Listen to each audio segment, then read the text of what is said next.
Hey guys, so just wanted to show you a little bit of music theory that sort of the basics to get you started on how to understand how chords work and where they all come from.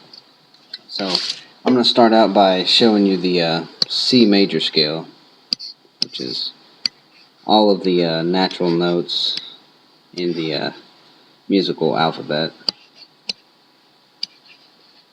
And there's 7 different notes, and then it comes back around to the C, which is the 8th note, which is an octave. Now, once you know a major scale, then you can go through and find out what the chords are made up of in each scale or key.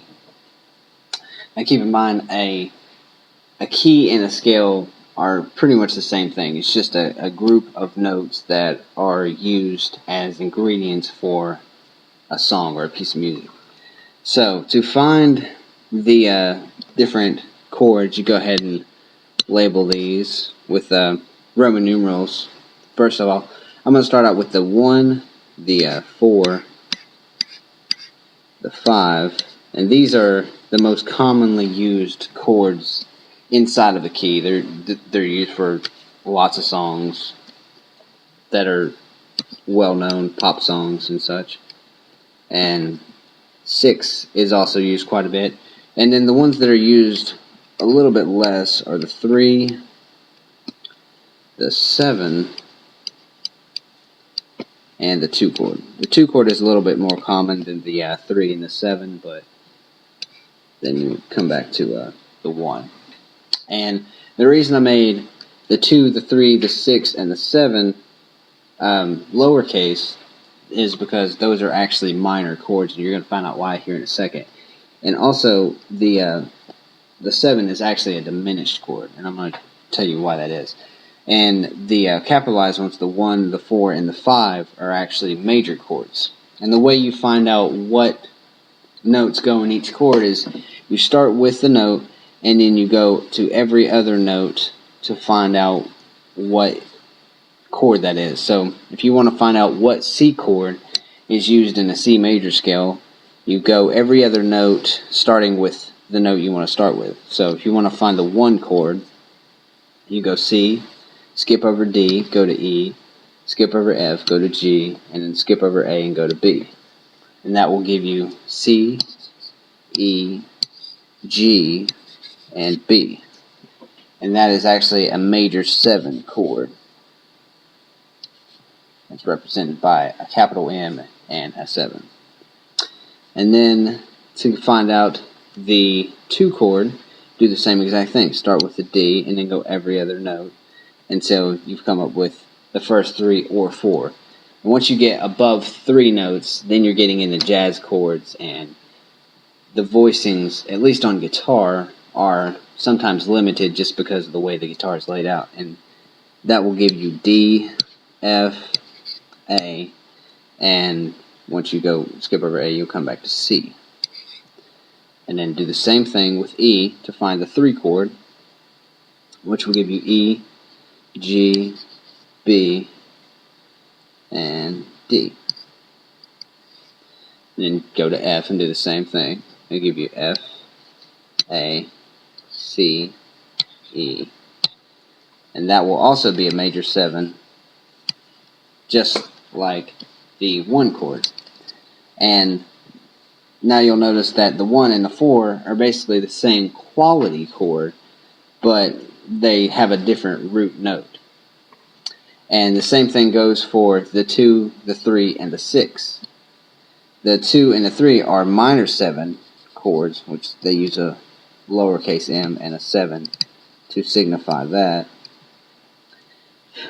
And same thing with the 6. It will give you A, C, E, and G, which is also a minor 7. Now, the 5 is actually a special chord, and so is the 7, because there's no other chord in the key that is just like them, at least when they're stacked all the way up 4 notes high. The 5 is always going to be dominant in a major key, no matter what major key you start with. So you'll get G, B, D, and then F. And the way that you can tell what these chord qualities are is you'll look at the intervals in between each of the stackings. And to get a major 7 chord, you'll have a major third, a minor third, and then a major third once again. And then that will give you a major 7. So if you look right here, that'll give you a major third in between right here, a major 3, and then in between E and G will give you a minor third interval. And an interval is just a measurement of distance in between two notes. And then when you go to G and B, you'll have a major third once again. So that gives you the major 7 chord quality. Now, all major chords will have just 3 notes if it's just a plain old major chord. And those intervals, starting with any note, if you go up a major third and then a minor third, it will give you a major chord. Now if you switch that around and you want to find a minor chord, just go to any note and then go up a minor third and then a major third. And that'll give you a minor chord. Just flip-flop from what the major is. So, the 1, the 4, and the 5 all have a major bass. And then the 2, the 3, and the 6 all have a minor bass.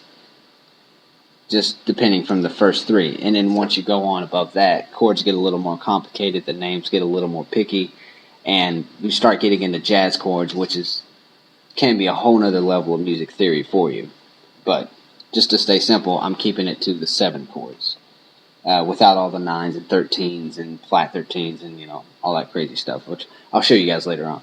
But to get a dominant chord, in between this interval, just like any major chord, you'll have a major third, and then you'll have a minor third. But instead of having another major third to make it a major 7, you'll have another minor third. And that will give you a dominant chord, which is actually represented by a regular 7. So you could call it a G7.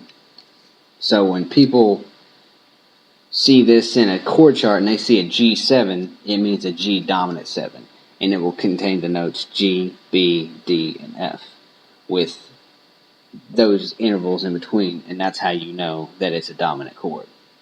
And the diminished is a stacking of just minor thirds.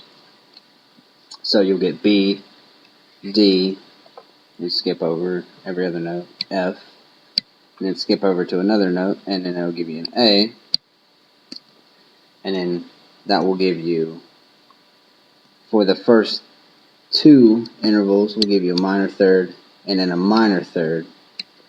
But you'll notice that if you know intervals well enough, you'll notice that the last interval in the 7th is actually half diminished, and that's how you signify it, with the slash through the diminished circle. When a circle is right there, that just signifies that it is diminished. And if it has a slash through it, that means it's half diminished. And if it's fully diminished, it will be a full stacking of just minor thirds and actually comes right back around to itself. But in just a half diminished, you have a major third for that last interval. So that right there gives you the basic chords of the C major scale. And when you use all these together, you'll notice that they sound good. There's nothing out of place. They resolve well.